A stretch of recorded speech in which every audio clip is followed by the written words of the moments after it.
请听韩语节目。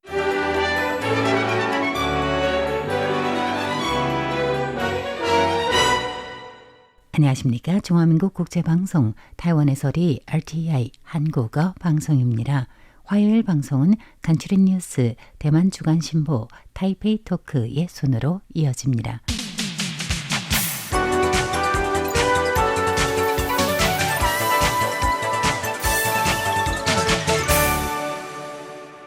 간추린 뉴스 오늘의 주요 소식입니다. 춘절 연휴 셋째 날인 지난 27일 라이칭더 총통은 취임 후 첫 춘절 담화를 발표했습니다.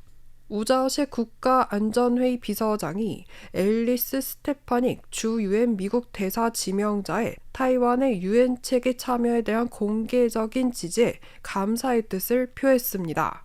중국의 저비용 인공지능 스타트업인 딥시크발 충격으로 세계 금융시장이 패닉에 빠진 가운데 타이완, 한국, 일본 3국이 인공지능 AI 연산처리 봉쇄망의 관건 맹무가 될 것이라는 타이완 과학기술 전문가의 의견이 나왔습니다. 주 토론토 과테말라 총영사관에서 과테말라 대통령이 참석한 가운데 소방 장비 기증식이 개최됐습니다. 첫 번째 소식입니다. 춘절 연휴 셋째 날인 27일 라이칭더 총통은 취임 후 첫 춘절 담화를 발표했습니다.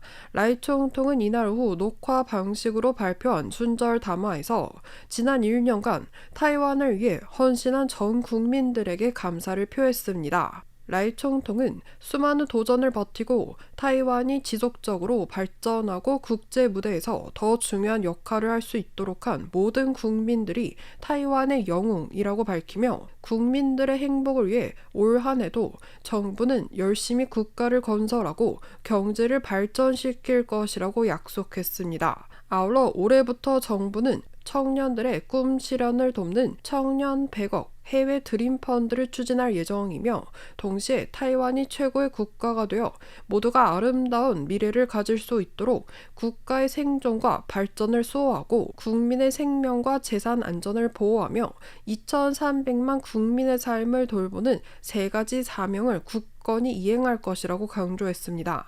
이어 가화만사흥이란 속담이 있듯이 모든 가족의 평안과 행복을 기원하며 우리나라도 여야가 화목하고 사회가 단결하며 국가가 계속해서 나아갈 수 있도록 함께 노력하길 바란다고 말했습니다. 한편 이날 라이 총통은 표준 국어, 타이완어, 마주의 민동어와 영어 등으로 새해 인사를 전했습니다. 다음 소식입니다. 도널드 트럼프 미국 대통령이 지명한 주 유엔 미국 대사인 앨리스 스테파닉 공화당 의원이 최근 타이완의 유엔 체계 참여를 지지한다는 의사를 공개적으로 밝혀 화제입니다. 스테파닉 주 유엔 미국 대사 후보는 지난 23일 자신의 X 계정을 통해 저는 타이완이 유엔 체계에서 최대한 높은 수준과 가장 의미 있는 참여를 할 수 있도록 최선을 다할 것이라는 글을 게재했습니다. 우자오시 국가안전회의 비서장은 27일 스테파닉 주 유엔 미국 대사 후보가 X에 올린 타이완의 유엔 체계 참여 지지 게시물을 리트윗했습니다. 우 국가안전회의 비서장은 이날 자신의 X 계정을 통해 타이완의 유엔 체계 참여와 관련해 스테파닉 주 유엔 미국 대사 후보가 타이완을 지지한다는 입장을 표명해 준 것에 감사하다고 밝혔습니다. 우 비서장은 타이완은 유엔 체계 참여의 권리와 기여할 책임이 있다며 세계 각지의 자유애호자, 특히 주 유엔 미국 대사관과 함께 중국이 가한 잘못을 바로잡을 수 있다고 했습니다. 다음 소식입니다. 딥시크의 등장에 기존 인공지능 기업들의 경쟁력이 의심받으며 최악의 주가 폭락이 일어났습니다.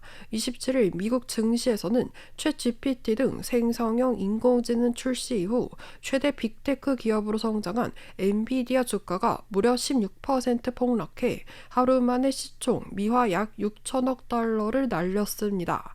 AI 대장주인 엔비디아 등 미 증시에서 비중이 큰 빅테크 기업들이 일제히 폭락하며 나스닥은 3.07% 급락했고 특히 인공지능과 반도체 관련주로 구성된 필라델피아 반도체 지수는 9.15%나 폭락했습니다.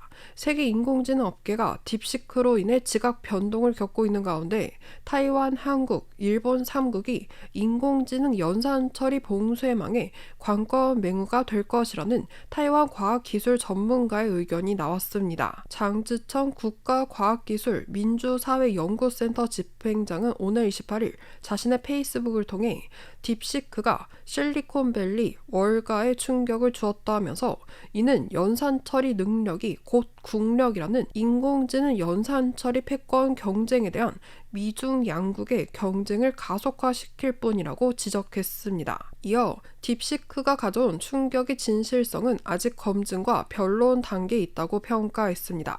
그러면서 다만 장기적으로 볼 땐 인공지능 연산 처리 능력은 여전히 최대의 성을 지키는 강으로서 누가 계속해서 상대방을 제치고 패권 자리를 가질 수 있는지 결정한다고 내다봤습니다.